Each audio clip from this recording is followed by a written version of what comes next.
Hello, my name is Kirthana Kumar, and this is my lab report for Lab 3. The purpose of this lab is to predict the behavior of circuits containing resistors, measure conventional current and potential differences in the circuit, and examine the behavior of resistors and capacitors. The overall setup uses the CCK online virtual kit to create the circuit and then answer the experimental questions based off of that. In this instance, the system would just be the circuit, and the surroundings would be everything else in the virtual environment. The calculated resistances were 48 ohms and 102 ohms respectively, and the amount of time it took for the capacitor to charge and discharge was generally the same, with the 20 ohm light bulb taking longer. The main physics ideas in this lab were loop rule, node rule, and Ohm's law. The loop rule is that the sum of the voltage changes or electrical potential differences around a closed loop is equal to 0. This rule is based off of conservation of energy. Node rule is the current flowing into a node must be equal to the current flowing out of the node. And Ohm's law follows the formula voltage equals current times resistance, where the current through a conductor between 2 points is directionally proportional to the voltage between the same 2 points. So the model is shown to the right and consists of 2 batteries, 2 ammeters, and 2 resistors. To find the currents I1 and I2, since this is a series circuit, we can solve for I using Ohm's law. I equals VR, and use the total voltage over the total resistance, and our answer was around 0.02.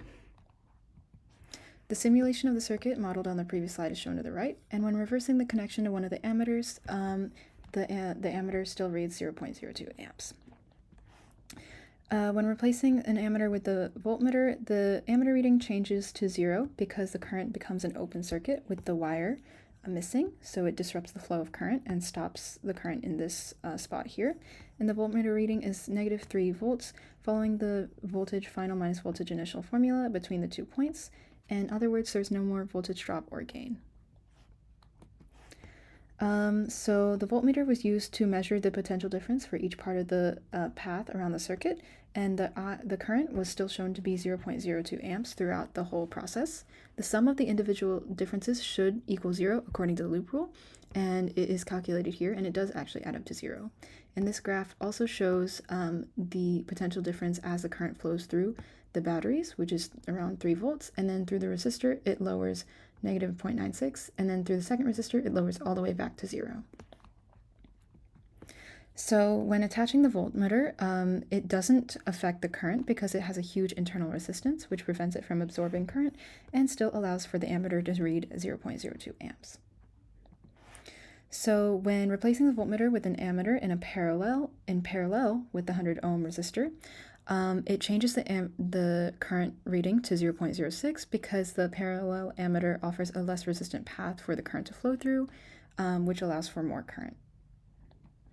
So based on the potential differences calculated before, we hand calculated the resistance for each element in the circuit, and for the first resistor it was 48 ohms, for the second resistor it was 102 ohms, and 0 for the wire and ammeter.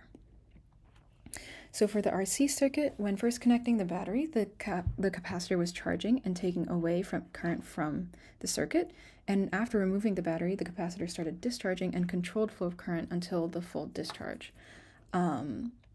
which can be seen in the images over here. As you can see, the current flows in the opposite directions.